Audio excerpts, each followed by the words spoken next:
C-Max Energi. One of the fun things about it, of course, is it has a proximity key. So you keep the key in your pocket normally, you step on the brake, you push the button. Now you didn't hear anything start, right? Except the air conditioning. Because nothing starts except the air conditioning if your batteries are charged. Interesting dashboard facility. It's on the trip meter. Thus far today I've driven 6.7 miles. It's showing 999.9 miles per gallon because I haven't used any gallons of gas whatsoever. It's been 100% electric. Plug it in last night, charge it up, it's ready to go. This car has 477.9 miles on it. It's averaged 89.7 miles per gallon, and that's only 5.3 gallons of gas in 477 miles. I kept track of the electrical use too, and even with the electrical use, the cost per mile on this car is just about 6 cents per mile. Do some quick math, you're talking 18 cents a mile on a typical average car.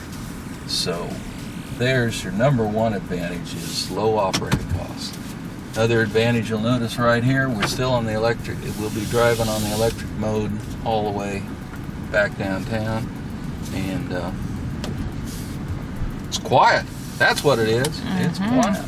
There's a couple other alternatives. The dashboard being all electronic, there's about 100 different things that you can pick up on the right side, on the left side here, relating to driving style. On the central dash, don't know if you noticed, but it does have, put in reverse, there's nobody behind us. It does have a backup camera. It's got a nice graphic that gives you an idea when you're getting close to something. Plus it audibly beeps at you as you get close to any obstacles. And that turns out to be real handy. Yeah, it's a frill I thought I wouldn't like, but I actually do. And it's big enough to see. It's always clear. It's surprising how even at night you can see real well with that. So this particular unit doesn't have the self-parking feature, but with that you can still parallel park no problem. This graphic running on the dashboard right now is kind of the overall engine monitor. Of course, there's a line on the bottom that's not going to light up for when the gasoline engine comes on. So right now it just says we're running on the battery, our air conditioning's on. There's some other electrical use, and of course the electrical motor that powers us down the road. Let's see. Change displays over here. There's a display mode for current fuel and energy usage. Right now was showing a little squiggle. That was the regen braking as I slowed down for this light to change. That puts a little more electricity back in the battery pack. One of the fun things, and we'll probably see it here at this next traffic light, you get a coaching score on how effectively you stop. So I'm going to see if I can do this right. When I'm thinking about it, I probably can't do it, but it gives you a score of how much of the moving energy did you save. I did pretty well, 99% on that stop of the energy, the kinetic energy at the time the car was, by the time you apply the brakes until you come to a complete stop. And it'll give you that little, for a few seconds, that little coaching for a few seconds every time you stop. The gauge right now is showing everything blank, showing we have about 14 miles left of total electric range, and we're sitting at an idle with the air conditioning on. No actual motor is running other than the air conditioning itself. Right now I'm coasting, so it's not using much power at all. If I give it a little acceleration, the little blue line comes up on the side. That's how many watts you're using. So that's a kind of equivalent to a tachometer on a gasoline engine. One of the things that this does is it always gives you a trip summary when you stop and shut the engine off of what your last trip was. So last night when I topped up the gas, and remember I'd been 470 miles, the car had been 470 miles, it took only 4.8 gallons of gas. That's almost 95 miles per gallon. And then to drive from the gas station to my home, which is, just a residential area, 25 miles an hour, I got 49 miles per gallon, all on the hybrid system, because I'd driven past the electric limits for the day, and I was driving hybrid at the time. It's only rated city EPA, I believe, 43, but with careful driving, even when you're beyond the electric mode, you can match or beat the EPA rating without thinking about it too much. As long as you don't have people turning left in front of you and slamming on the brakes and stuff like that. But again, right now we're driving electric mode and still anticipate being able to do that for another 13 or 14 months.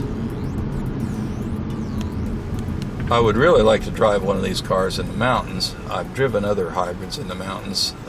This one seems to be more efficient than any hybrid yet, and it's a lot smoother. Even when the gas engine comes and goes, it comes on, comes off, it's so smooth at normal operating speeds and so quiet. You don't notice it unless you're looking for it. You have to be watching to see when that gas engine comes in and out. It's amazing how smooth it is. And I've driven all the major hybrids on the market, including the Chevy Volt, which is the only thing that comes close to this in performance mode, in that it's a plug-in hybrid. I have not driven a plug-in Toyota. They are not promoting them very well because they don't seem to work as well as this car. Some other interesting things about this car: it is 5-passenger. The back seat does fold down station. We can't say station wagon anymore. SUV style, CUV style. The back seat folds down flat for convenience, for hauling extra goodies. There is a little bit of a step up and where the major battery pack is, but again, it's all flat. It's easy to reach. This car also has the this particular one has the sensor operated rear hatch. If you have the key in your pocket and come up to the back, you can just stick your foot under the bumper momentarily and the hatch will open for it. So hands-free opening if you need it. Nice little feature. There, we managed to not stop. One of the key things in getting good mileage is once you're rolling, never stop if you can avoid it. It's better to be rolling slow than to be sitting at a traffic signal. And of course, one of the advantages of this car and hybrids in general is once the gas, normally at a stop, the gasoline engine will shut off. This car has an advantage over some of the older hybrids and some of the simpler hybrids in that the heating and air conditioning is totally electric, and so even when you're in the gasoline hybrid mode, it usually has enough charge build up on the battery that you could, when you come to a traffic signal, the air conditioning will stay on and running on the battery, not on the gas engine. I've been a number of older hybrids and the so-called mild hybrids. If you have the air conditioning on, then the gasoline engine has to be on to run the compressor, or you don't have air conditioning. So there's another advantage in the Ford energy system. One of the systems that I didn't use is cabin preconditioning, but you can program. See, I think this is the screen. You can program what they call my go time.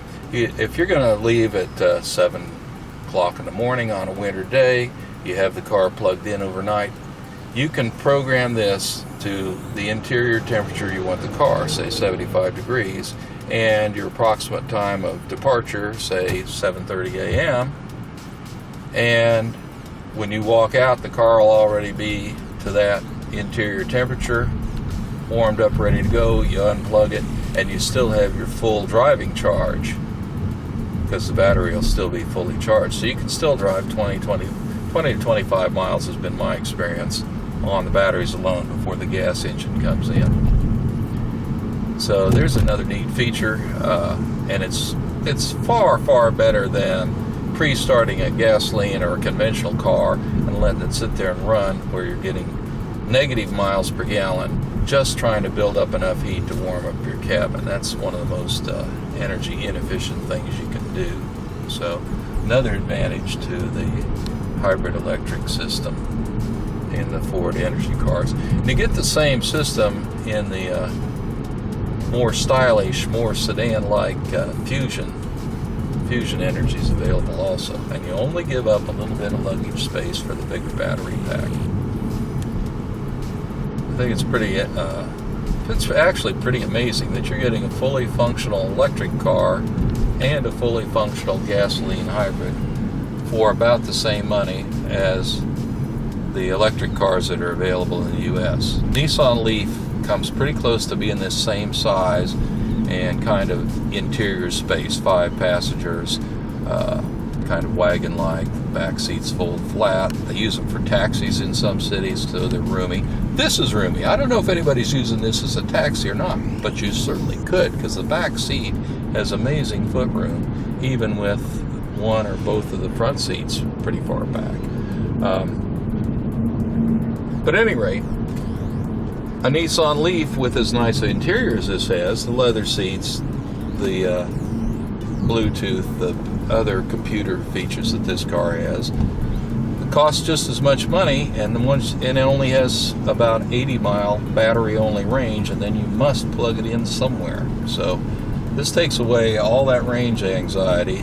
Yet most of the time, when you're just driving around your small fair city of Salina, or Lindsborg, or Abilene, or wherever you are in central Kansas, you can go several days on end without ever using gasoline.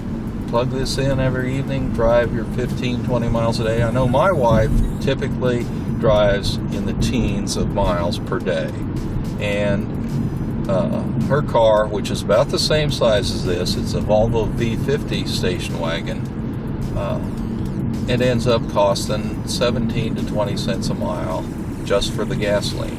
This car, 477 miles, cost 6.3 cents per mile, and on the electric only days I was down in the 4.5 cent a mile average based on my current Westar bill at my house in Salina, Kansas, including all the taxes, fees, and miscellaneous charges that are on your electric bill.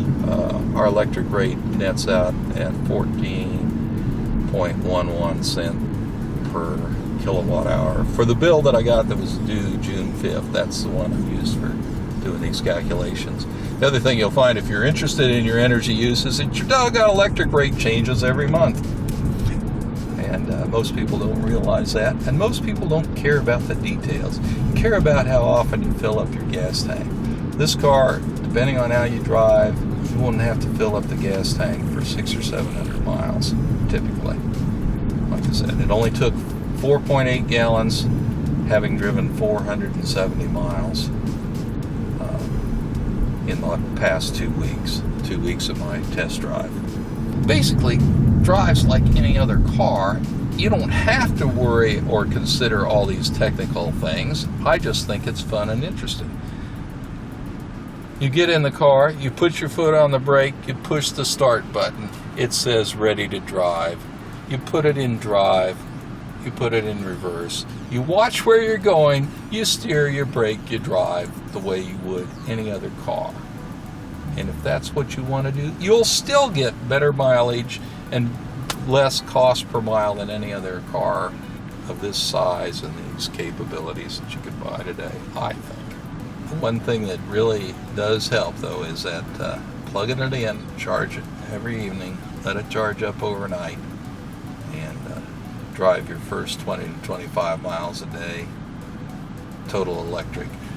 From the environmental pollution standard here in Kansas, in this part of Kansas, Westar tells us that we're getting our electricity 30% from coal, 30% from nuclear, and the remainder from a mix of natural gas and wind power. So we are fortunate in having relatively clean electrical power. So every mile you drive on an electric car basis in a plug-in hybrid or in a total electric car, you're really putting out a lot less net pollution to the overall environment. So that's one of the advantages for driving this, besides the fact that it costs you a lot less than gasoline per mile. Of course, the math is simple. If you're getting 30 miles per gallon, and there are hardly any cars that'll get an honest 30 miles per gallon in the city, you're still looking at 11 cents almost 12 cents a mile today. And this car running electric runs about 4.5 cents a mile in my month's experience. So you beat a gasoline or a hybrid car or a diesel car every time. I do not work for Long McArthur Motors or Ford Motor Company. I'm just an independent car enthusiast, and I have my own car dealer's license, strangely enough. Derek just called me up and said, "Hey, would you like to drive one of these for a couple weeks and tell us how it works?"